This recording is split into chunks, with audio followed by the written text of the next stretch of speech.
Okay, I have 12 noon, so let's get started. Good afternoon, everyone. Thank you for joining us for this webinar on starting a mental health court. I'm Christy Taylor, the Executive Director of the Texas Judicial Commission on Mental Health.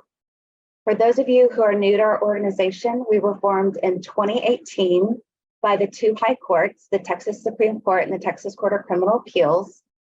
They formed a joint order directing us to develop, implement, and coordinate policy initiatives designed to improve the court's interaction with and the administration of justice for people with mental health needs. At the JCMH, we provide a variety of resources. We have bench books, those are on our website. We have an annual summit with about 1,500 people that is both virtual and in person. The registration for the summit is open now. It will be October 18, 19, and 20 in Galveston if you would like to go to our website to register for that. The admission is free up until about the second week of September. And so let's move on to today. We're going to discuss the 10 steps to creating a mental health court. We have a 10-step guide that we've created. We will share that with you. We have a video that we've made that will walk through those steps and get some advice from some expert judges.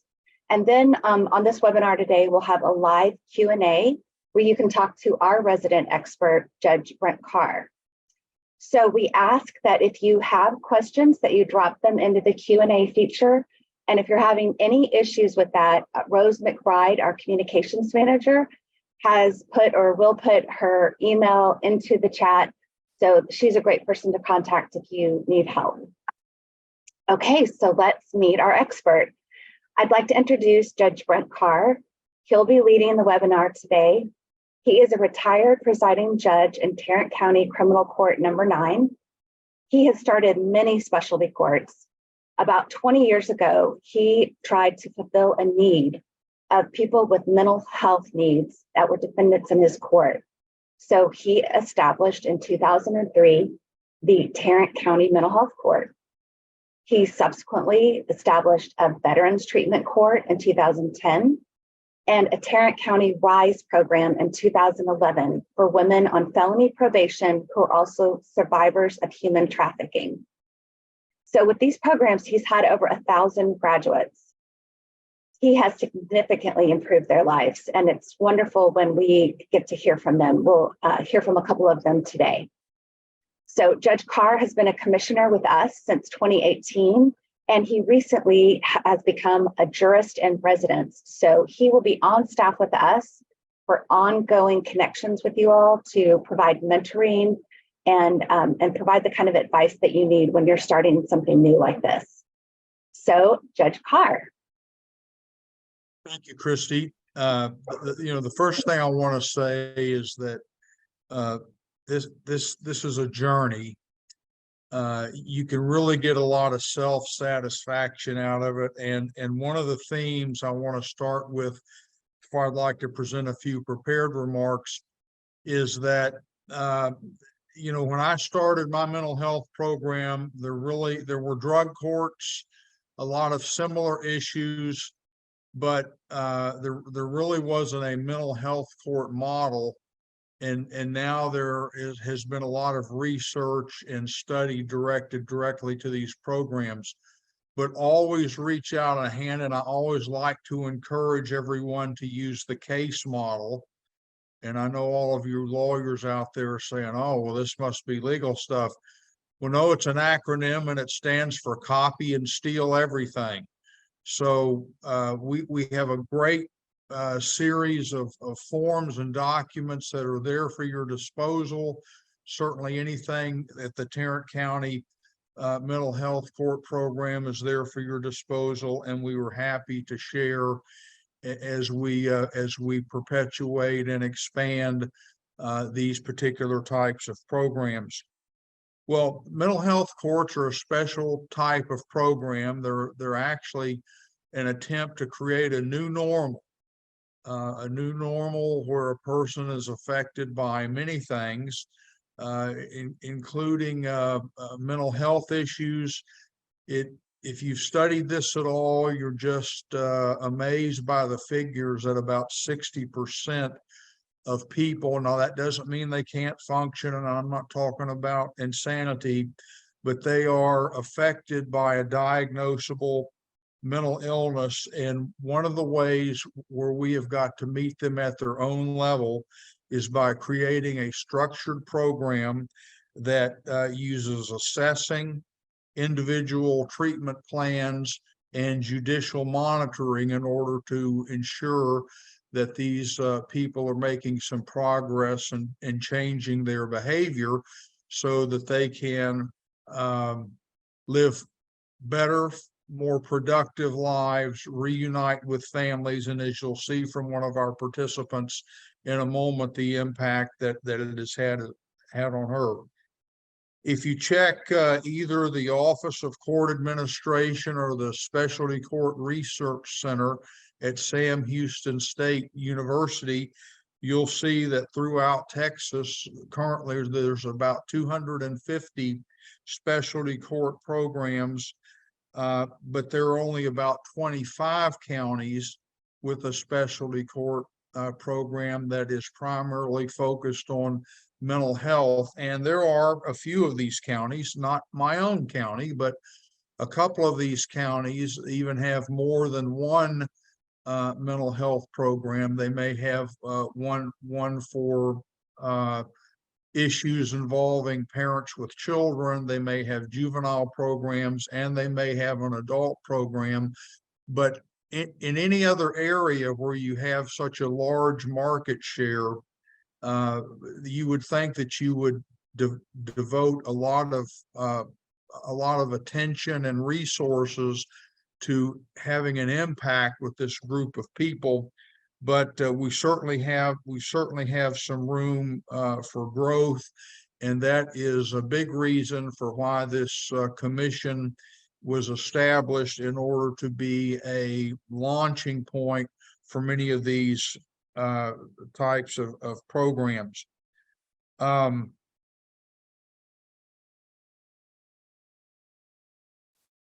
Establishing a mental health court in Texas, if you have a county with more than 200,000 people and your intent in establishing, and I keep saying court, it's probably more often these cases are dockets, as opposed to a full-blown 5-day a week. I'm not aware of any 5-day a week mental health program.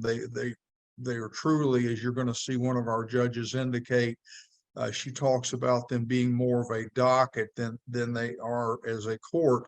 But you're supposed to have a program if you reside within a county that has 200,000 or more people for mental health. And you have to make an application, or you have to get a commissioner's authorization. You then have to, and this is if you intend to apply for funding from either the state or any federal funds that are going to be administered by the state. The law in Texas does require that.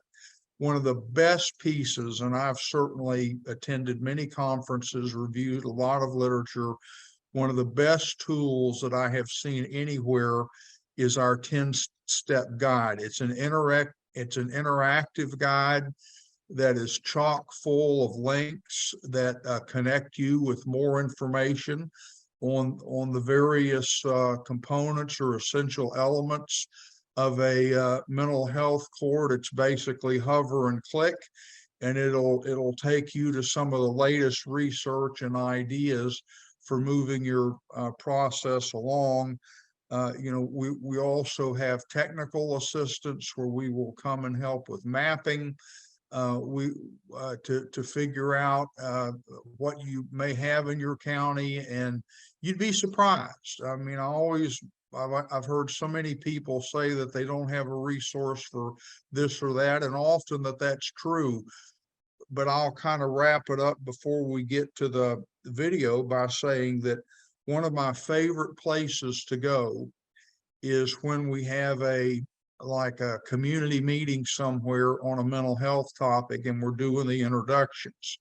And invariably, I will hear someone introduce themselves and talk about a service that I didn't even know we had. And you have the local mental health authority. We have some very high level members from that agency on our commission. They have vowed to be a partner in these efforts, all the way up to and through the state agency, Department of Health and Human Services. So again, copy and steal everything. There's plenty of help out there for you. I'm retired now, so I have time on my hands. I would be more than happy to be available. We do everything up to and including sending teams to your jurisdiction to help with an assessment. We're not trying to come in and tell everybody how their cow should eat their cabbage. We're just trying to offer assistance and allow this effort and opportunity to grow. This is something that I didn't have when I started, but reaching out and interacting with people, that would always be one of my first recommendations when you are attempting to establish one of these programs. So at this time, we would like to go ahead and present a video that we have recently created, and I just can't say enough about the staff of the JCMH, Rose McBride in particular. She's a technical wizard, and we're just very happy to have this matter to present to you. It will be on the website. And we're going through this process for you lawyers and judges out there to make sure that you have at least an hour of CLE for participating in today's seminar or watching it at a future time. So at this time, I'll turn it over to Rose McBride, and she will present the video. Rose. Thank you, Judge Carr. All right, I'm going to cue it up and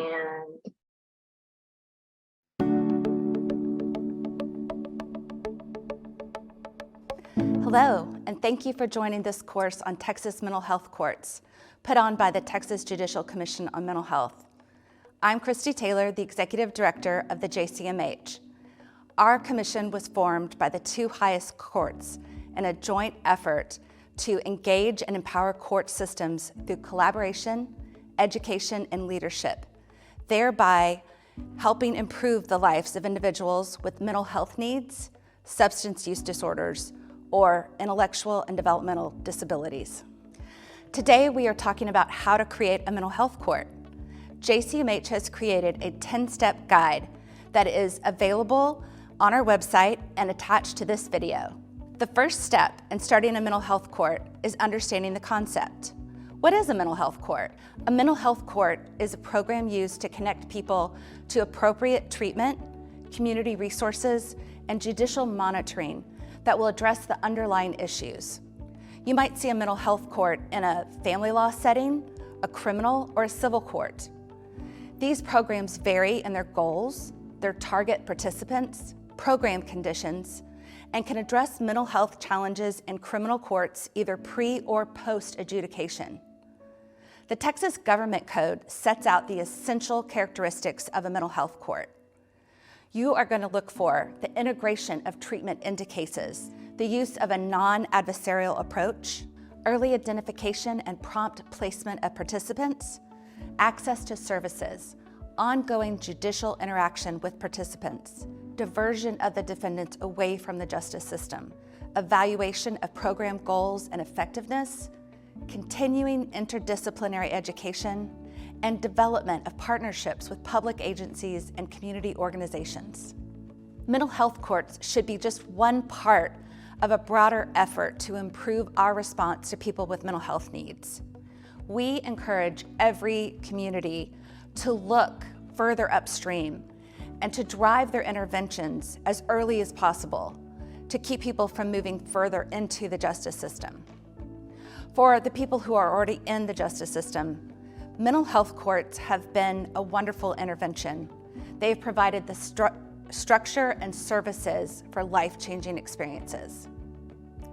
Today, we are going to hear from 3 JCMH judges with mental health court programs.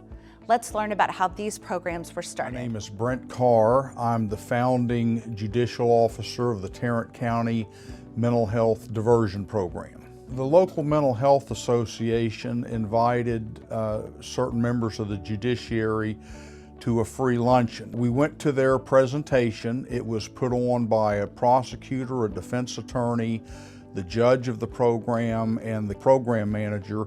They were all from Indianapolis, Indiana. Actually, the prosecutor had started this program, so we invited him back down here for 2 days. We went through his program with a fine-tooth brush. We called in all of the community relevant resources, DA's office, defense attorneys, community resources, mental health service providers. We crafted a plan and we admitted our first participant in 2003, and we have now successfully graduated, if not 1,000 in this program. We've got to be getting pretty close. My name's Judge Elizabeth Beyer Leonard, and I am the presiding judge of the 238th District Court in Midland, Texas. Mental health court, it's not a different court, at least in Midland County. And for you smaller jurisdictions that don't have resources to hire another judge or hire an associate or a magistrate type judge, think of it as a docket. It's a docket that's run through a district or a county court at law court. And so the mental health docket, like any other docket, is called, for us, it's every other Thursday. And on that docket are participants, we don't call them defendants, but they're participants that come to court for their accountability. It's part of the structure of a mental health court. And I will visit with them every other week on Thursday afternoons. We started out with just a pilot program with 5 to see kind of how this would work. And then we, obviously grew up from there. But we needed to see what it would take to have them in services and also on probation, what it would take to have a specially trained probation officer, and how we would all work together. All of these are all post-adjudication. We have done some pre-adjudication, so instead of being on probation, they are with our pretrial bonding program. Step 2 is to collect the data. We want to make sure that we have the data to support the creation of mental health courts in your community. Data can be used for advocating for funding, determining program improvements, and identifying what works for which participants and under what circumstances. Ongoing collection of this data can be used to sustain funding. And how do you analyze and improve the program? But one question we always get is, how do you start? We recommend that you start with data that already exists in your county and consider what data could be added in the future. Develop a plan that sets out what data will be collected, what is the source of the data, who is responsible for collecting the data, and where will it be stored. One way to help determine what data should be collected is found in Step 3, Map Community Resources. Conducting a community mapping will convene local stakeholders, determine services available in the community or surrounding communities, and identify gaps in those services. Mappings can range in depth of review and can be completed by the mental health court team or by a third party. The JCMH and the Texas Health and Human Services Commission are 2 organizations that offer free mappings of your community. We recommend that you include a review of existing court and probation programs in the mapping to determine if there are options that already service individuals at different risk and needs levels, and for you to see which of those are not being met. These are also called problem-solving courts. So if you think of mental health court this way as, okay, we are going to meet these participants where they are. What resources do they need? What do they need from us to A, be stabilized on their medication, and B, perform well during probation, getting a job, paying, having housing, doing their community service. What is it that we can encourage them to do, or resources we can provide to them so they can be successful on probation and afterwards? I'm Nelda Cassiati. I am a judicial staff counsel for the Tarrant County Criminal Courts and also serve as the mental health magistrate. If a county doesn't really have a ton of resources in their own community or their own county, see if there's any relationships that could be built with other resources that are close by or nearby. Really start talking to who would be the stakeholders involved in starting a program and getting their buy-in and figuring out what's available and how we can best use it in the most efficient way. Step 4, selecting the mental health court team. Choosing the right team members is an essential part of creating a new court or docket. Our experts will now tell us more about how they set up their mental health court teams. Under Texas law, it is the prosecution that has authority to move for dismissal in criminal cases. So they are absolutely a necessary partner. But the great thing is that as the law dictates, this is supposed to be a collaborative process. We also brought in a defense attorney representative. The probation director at the time, he was so enamored with the concept that he basically donated a full-time probation supervision officer.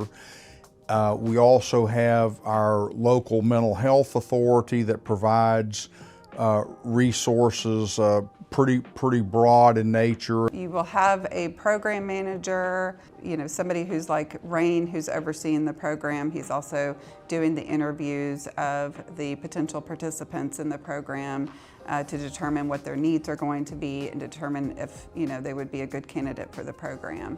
You have an administrative person, that's Rachel, who is basically taking in the referrals. So she's talking to the attorneys and communicating with the courts to letting them know that the person's been referred to the program and we're in the process of screening them. And then you have the case manager, who is like Pam, who is basically dealing with the individuals on a weekly basis that they're in the program and coming into the program. So, just keeping them on task and making sure that things are progressing and that the person's progressing in the program and their needs are getting met. And then you have obviously the judge who's presiding over the docket and sort of overseeing the whole program, making the decisions that are necessary for the program, and then individually talking to the participants at dockets throughout the month. We have 2 dockets every month.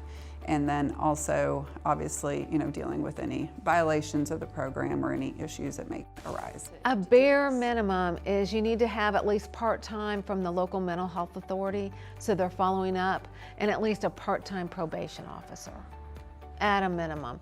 And I like the idea of having a defense attorney here. He's not employed by us. He's on our indigent defense attorney list, and he comes over and he's paid by the hour. Step 5 is to successfully train your mental health court team.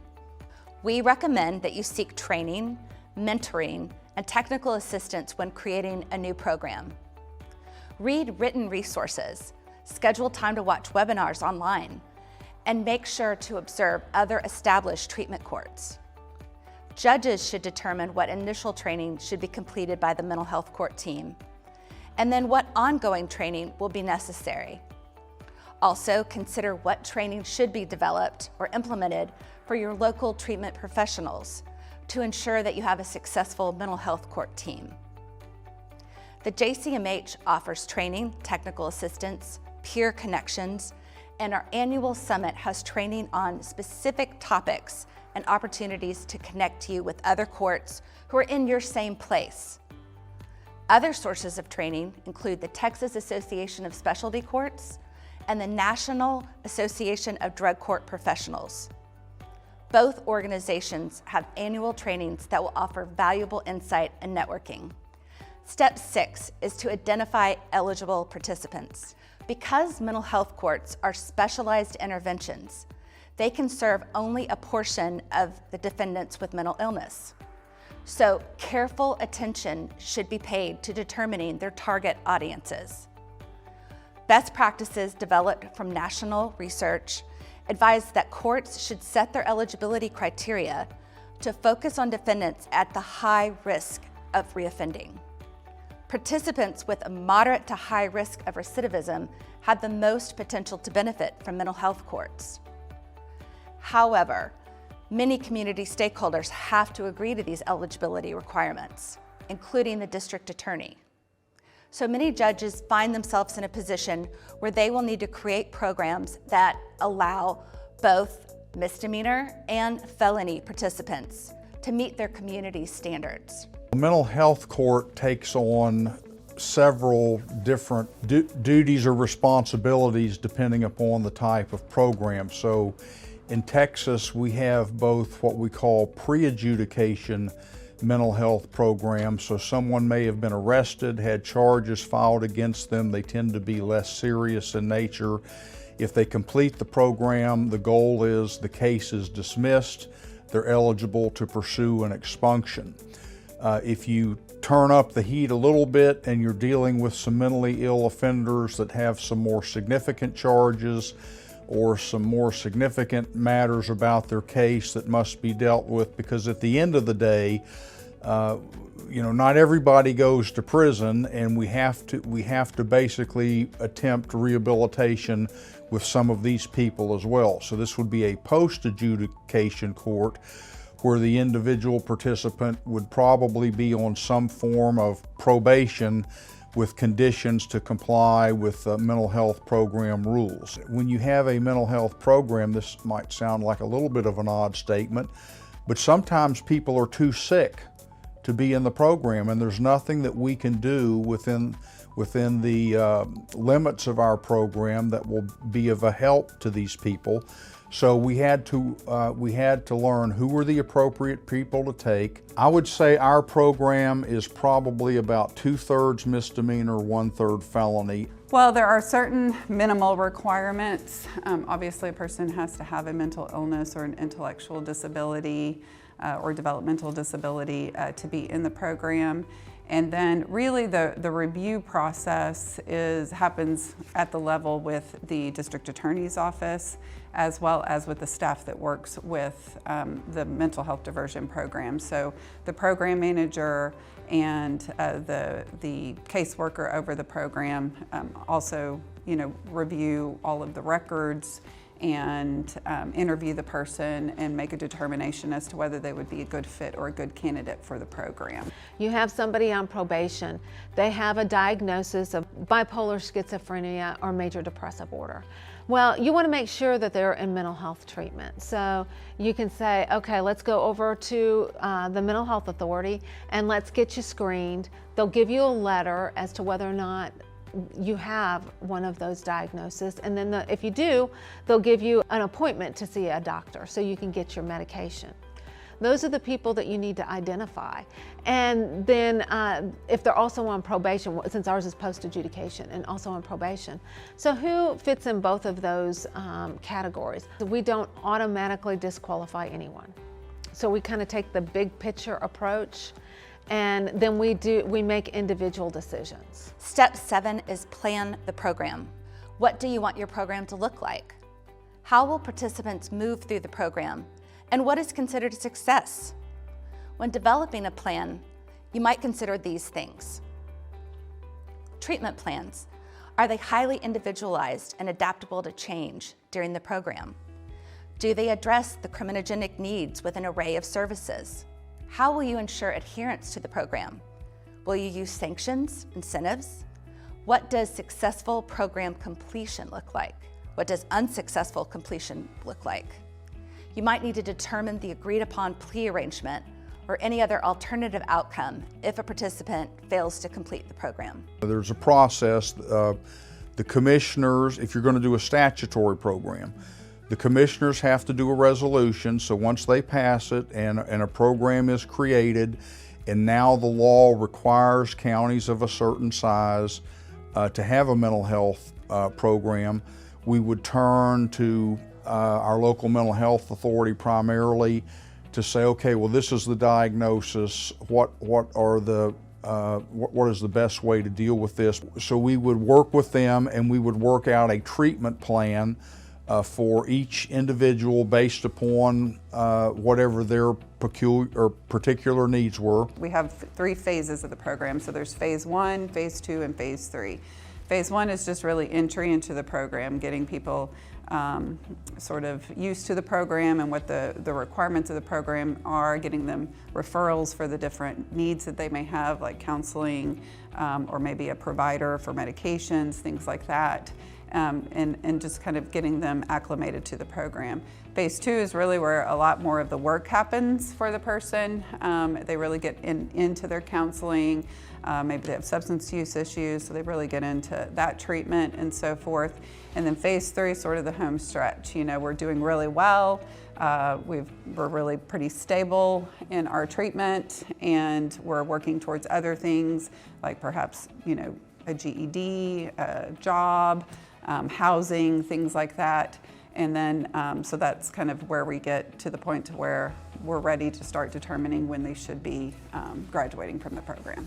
Step 8 is to document the work. When seeking funding, you will be in a much better position if you can show documented progress. Don't start from ground zero. Use documents that other mental health courts have created as a foundation for your program, and then just adjust and edit the documents to fit your program and your community. Establish written policies and procedures at the beginning of the program, and continuously examine them for potential revisions as the program evolves. Our advice is not to wait until the program becomes well established. Create documentation that clearly explains the parameters of the program and describes the related issues. You want to communicate that the mental health court program has this eligibility criteria, this referral intake process. You want to go talk to your local defense bar associations, public defenders' offices, prosecutors' offices, local judges, and other key stakeholders. We recommend that your documentation could include policy and procedures manual, a participant handbook, referral and screening procedures with a HIPAA release, eligibility criteria, a memorandum of understanding between all the team members, integrated case plan template, program goals, measurable objectives, program history and partners, and case and staffing status hearing procedures. We have a very high long-term success rate on the measurable standard. Our rearrest rate is about 14% over about 3 years, which is the standard for measurement. And when you compare that against the criminal justice system, where they have about a 60%, if you've ever been arrested, you're likely to be arrested again in your lifetime. Well, that's an amazing success. The program can take up to 2 years. At a minimum, most people are in it about 9 months. And from there, it really kind of depends on the person, you know, how they're progressing through the program, if they're meeting their treatment requirements, if they've had any setbacks or so forth, anything we needed to address, any new issues that have come up. A program like this makes a big impact on an individual as well as the community and a county. In that vein, it helps the counties and the community because it reduces costs of incarceration, especially repeated incarceration, as well as the use of the emergency rooms, which can be quite expensive as well. The success rates of drug courts, meaning people who go through it and then stay out of it for either a year or 3 years post-graduation, is like 56%.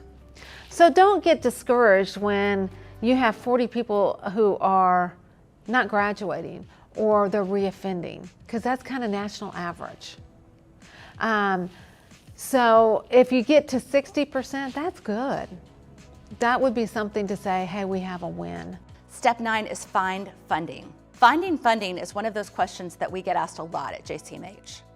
There are grants from the governor's office, as well as national grants to help you start new programs. Many judges, though, have started a program with little or no funding. By starting small and gathering data, judges can seek funding from their local commissioner's court or community organizations when they can prove some success. Relevant funding sources may assist with training, technology, and court improvements.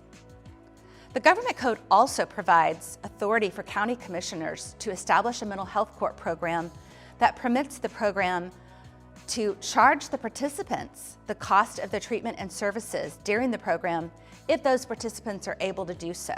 When you're able to show a positive track record, of course, that has an impact on potential funding agencies, whether they be federal, state, or local. As far as dollars go, we did secure a grant within the first few months of our operation from the Bureau of Justice Assistance. You might have local foundations that we approach from time to time. So my advice is always be on the lookout. Know who in your community might have an interest in this type of thing that may have access to funding. Never hesitate to call other programs and ask them how they get their money. And frankly, a lot of if you can't get information any other way, a lot of this stuff is public record. If you think about this as a docket and not about, okay, we're just going to do a new court, because courts sound expensive. If you do a docket, the way I went to my local mental health authority CEO, I go, can we do 5? Let's see if this helps. Let's do 5. And do you have a caseworker now that could do 5 and could come to meetings every other week for about an hour and a half? Can you give me that, and let's see if this works? And I'm talking about the small counties. This isn't going to help in a big county. So if you're a small county, just see if they have somebody. But if you want it to grow much more than that, then you're probably going to need to go to the commissioner's court and say, hey, what we did was we got a position filled through our local mental health authority. And not only does that person help mental health court, but that person might be someone who goes to the jail and does the 1622s. That might be somebody who does inpatient restoration of competency in the jails. That person might be somebody who does outpatient restoration of competency. So it's not just that one job. You can say, hey, this person can do a lot for us if we just get one person funded. Step 10, register the court. Mental health court programs must be registered with the Office of Court Administration. Your program must meet the statutory requirements of Texas Government Code 125001 for you to register. The 10-step guide links you with the website and forms needed to register your court with the Office of Court Administration. The form is relatively simple, and the site also provides language that you might consider providing to your commissioner's court to do the required resolution, as Judge Carr touched on in Step 7, in planning the program. You basically have to file a request. You have to get your commissioners to approve a resolution authorizing the program. Then you register that with the Office of Court Administration, and that's going to include, what your plan of action is going to be. You're going to have to file something that talks about how you're going to run your program. Commissioner's Court resolution, submitting your plan of operation to the Office of Court Administration, along with the type of program and how you intend to, what your goals are and how you intend to accomplish your goals. For the statutory programs, that's basically how you do it. Finally, let's hear some success stories, including an account from someone who found a mental health court to be that intervention that helped her turn her life around. My name is Amber McCutcheon, and I am a graduate of the Mental Health Diversion Program. I used to get into a lot of trouble. I was in and out of just petty crimes. When I would get into trouble and I would get arrested, I would get bailed out like just as soon as I went in. But the very last time that I did not get bailed out. And so I got booked into, the county jail, and my attorney came and saw me, and he said, I'm not doing this anymore. You either get your stuff together or, you know, you're gonna go to prison. My life was slowly like just kind of going down this spiral. And of course I didn't see it at the time, but my attorney, who I didn't know worked really closely with this program, did.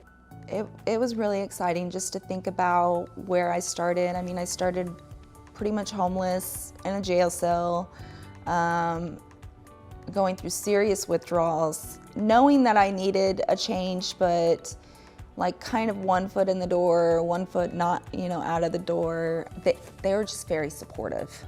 I don't think that my life would be completely different if it wasn't for this program, like completely different. They literally saved my life. There's so many success stories, people that never thought would make it through probation, people who are reunited with their children who were on just destructive paths, people who haven't worked that are now off of disability and now are working and supporting their families. There's all sorts of good, heartwarming stories to tell you about, and it's just people needed a chance. People needed someone to believe in them and not give up on them. For the individuals, you know, just even listening to them in the dockets, especially their improvements that they've made, the progress that they've made in spite of their struggles, you can see the impact right there in every single docket that we have. And I love really hearing about people's journeys when they come to graduation time and they tell about the journey they went through and where they're at and how they intend to go forward. That always moves me, and it always moves like everyone who's involved. So it's just a great program to have. I have no idea about how many people I have sent to prison or jail.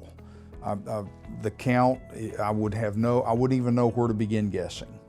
But I got to tell you, when I walk out of here for the last time, and I have a recollection of the many people that I have worked with over the years in my various programs, and including certainly first among which is the mental health program, I will feel that my primary professional accomplishment has been in the area of offering these opportunities and working with a dedicated group of people that have caused success in the private lives of the people that our programs have served.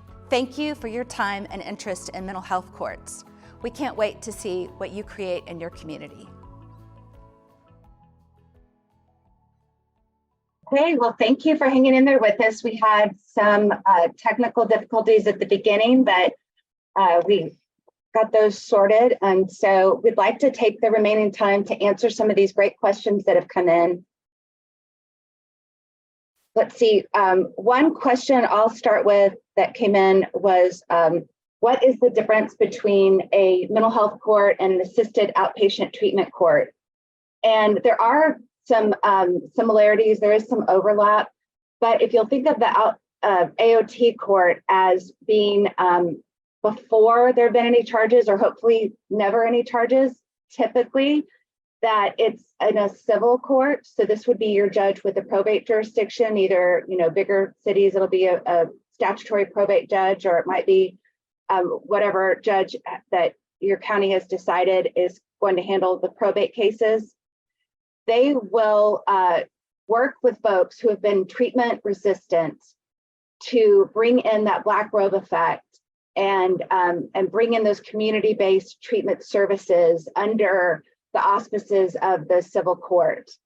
I know Judge Kazin is a JCMH commissioner in Bexar County in San Antonio, and he will take some cases that had some low-level criminal charges. And there's a provision in the code where you can transfer someone from a criminal case, if it was a non-violent type of case, over to the civil court, if that's really where the issue is going to be better addressed. And so AOT is very interesting and exciting, but the policy folks will tell you that really it's supposed to happen much earlier and intervene earlier in the process, but it can be after there is a nonviolent offense as well. So thank you for that question. And I think JCMH will be doing more programming around AOT courts in the future. Okay, Judge, here's a question for you. Is there a juvenile court version of a mental health court? Yes, I know that. Okay, so let me also say that I also serve as a commissioner, a councilman, I guess it is, on the Specialty Court Advisory Council for the governor's office. And we get, and so this is where all of the state funding that the governor's office gives out through the Criminal Justice Division. And frankly, probably this year, maybe into next year, we should perhaps have more funding than at any other time, because we can get 1%. The legislature a couple of sessions ago passed a law that said 1% of all mixed beverage sales goes to fund specialty courts. So go out and have a beer for us tonight. And we also have the normal appropriation. I know that in going through the grant applications, which we just completed, I reviewed about 30 grants. I know that I reviewed a couple of juvenile drug courts, or I'm sorry, mental health courts. So they do exist. And the place that I would go, there's another question coming up that asks, that I'm looking here in the questions about, do they appear in chapter 125? Well, not per se, but I can tell you that the governor's office does recognize them as a drug court for their funding purposes. And as far as materials, we can certainly take a look at providing a list, or you can obtain the list either through the OCA or Sam Houston State University Specialty Court Resource Center. And by type of court, it'll say adult drug court, juvenile drug court, juvenile mental health court. You're not going to see a lot of them, but I am aware that there are a couple of juvenile mental health courts in existence. And I'm pretty certain that on any close examination, they are going to follow the basic adult mental health court and drug court components in order to set up their program. Great. And we are looking right now. I know that I have a slide from a presentation that lists all of the counties that have juvenile mental health courts. And so we'll try to drop that into the chat. And if we don't get to that in time, you can follow up with us and we can try to connect you. I know someone asked a question about connecting them with a smaller county that was successful with a juvenile mental health court. Okay. What about the question on funding? I know we went over that a bit in the video, but can you explain, Judge Carr, the process that courts go through to be funded by the governor's office? That's the main funding that we know of in Texas. There are other federal funders. Right. So when I started, just like Judge Leonard, I didn't have any funding. I did receive a very substantial gift from our Directory of Adult Community Supervision. Once the program was explained to him, he was so impressed with the possibilities and the research that I provided him that we were in such a position that he could afford gifting us a probation officer to act as the case manager. About 6 months after that, and I believe we used the grant writer from CSCD. They wrote the grant to the Office of Bureau of Justice Administration. There are other direct source funding providers. Now, I don't know, I guess I could get in trouble. They don't want the cat out of the bag, but who knew? The State Bar of Texas and their foundation. I was at some seminar not too long ago where somebody had made an application for a mental health program to the State Bar of Texas, and the State Bar of Texas funded it. So let me go back to the first question though. Do you need money to start? Well, I like to analogize it to, if you pick up a damp rag and just twist it a little harder, you can usually get a few more drops of water out of it. And this program, not completely, but in many respects, kind of sells itself. And sheriffs want people out of the jail. This is a way to keep people out of the jail. Judge Leonard and myself, we are not the first ones that I've heard tell the story of starting with no funding. And it's, Lubbock even has a foundation. They've got a nonprofit foundation that raises funding because judicial officers and their staff, they're prohibited from direct fundraising. But Lubbock has a foundation that has I guess a point person. And I thought about looking, I want to examine that as well. So I certainly, yes, I have some experience. I certainly don't know everything, but that sounds like a great idea. Who can approach foundations in your community or national or state foundations?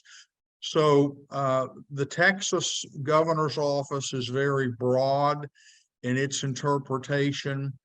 The Office of Court Administration, as far as I know, and so far has accepted, whether it be an adult mental health court as it's defined in Chapter 125, or a juvenile mental health court, or something. There's a question further down that they do not see a provision for people post adjudication in a program, but they will accept that. They will accept that as well. And I think there's only about 25 counties in Texas that meet the over 200,000 population criteria. So of our 254 counties, I don't know what the number is. Christy perhaps does. I'm thinking at least half are in compliance. So we're reaching out to the other ones to see how we can assist them in getting in compliance with that part of the law. And we're not here to come in to tell everybody how to do their business. I know local communities are very different in their formula on what resources they have and the level of interest, but we're here as I guess I want to say we're the government and we're here to help, but that's the truth. I'm very committed to the JCMH. They have shown me that they are very intent on making the mentally ill in our justice system, and we have other mountains to climb. There are some dangerous people in our community, but they're on probation. So what would you rather have? Would you rather have an untreated, untargeted, mentally ill person who may harm other members of a household, or even worse, or would you like to engage them in treatment and keep up with them? So I think the second one's the answer. I think we still want to keep up with them and use the authority of the judicial office to basically make sure that we have compliance. Thank you, Judge. I'll take this question. I think actually two might be combined. Someone asked, are these dockets typically in county or district courts and not in justice courts?